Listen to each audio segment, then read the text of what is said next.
La France s'appauvrit-elle? Et les Français avec? Pour le savoir, il faut reporter le PIB au nombre d'habitants. Et le constat est alors frappant.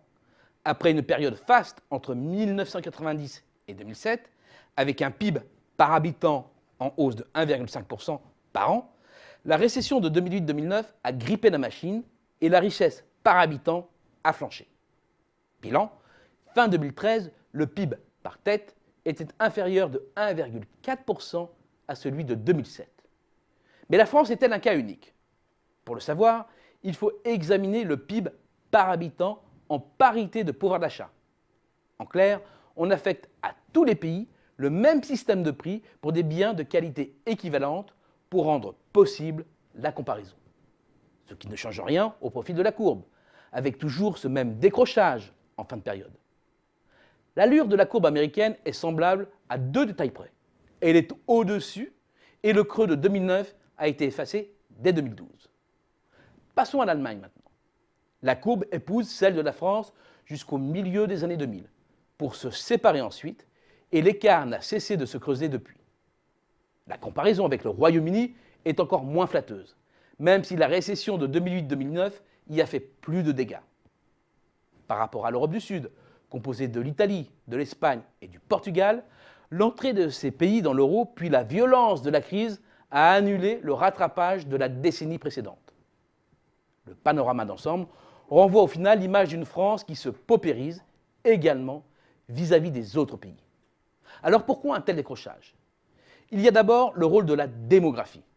Non pas parce que la population française s'accroît beaucoup plus vite qu'ailleurs, mais parce que c'est son excédent naturel qui alimente la hausse, pas l'immigration. Et par définition, les jeunes qui ne sont pas en âge de travailler participent moins à la création de richesses. Or, les 0-14 ans représentent près de 19% de la population totale française. C'est un point de plus qu'au Royaume-Uni, et les fossés se creusent ensuite jusqu'à atteindre 5,5 points avec l'Allemagne.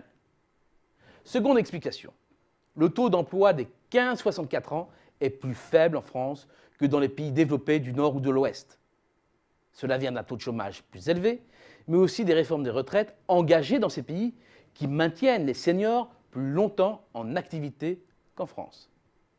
Résultat, à 45,6%, le taux d'emploi des 55-64 ans est chez nous très inférieur à la moyenne européenne. L'écart est de presque 18 points avec l'Allemagne.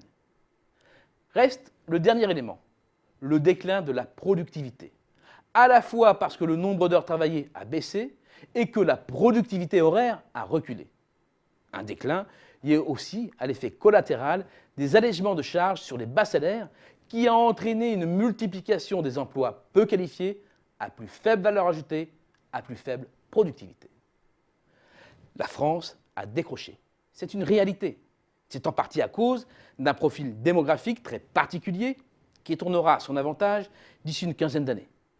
Mais pour aborder l'avenir, il faut néanmoins choisir entre deux modèles. Soit faire machine arrière, allonger la durée de travail et pousser l'emploi dans les âges extrêmes, soit monter en gamme dans nos emplois. C'est possible. L'arrivée à maturité des technologies liées à la microélectronique, au logiciel et à l'Internet provoque une accélération fantastique des grappes d'innovation qui impactent tous les secteurs de l'économie, mais aussi toutes les entreprises. Pas seulement les produits, mais aussi les process de production, des biens, des services, tout comme les modes d'organisation, les fonctionnalités proposées aux consommateurs. Bref, c'est en misant sur ce que nous avons appelé au sein de l'Institut Xerfi l'économie que la France remontera la pente.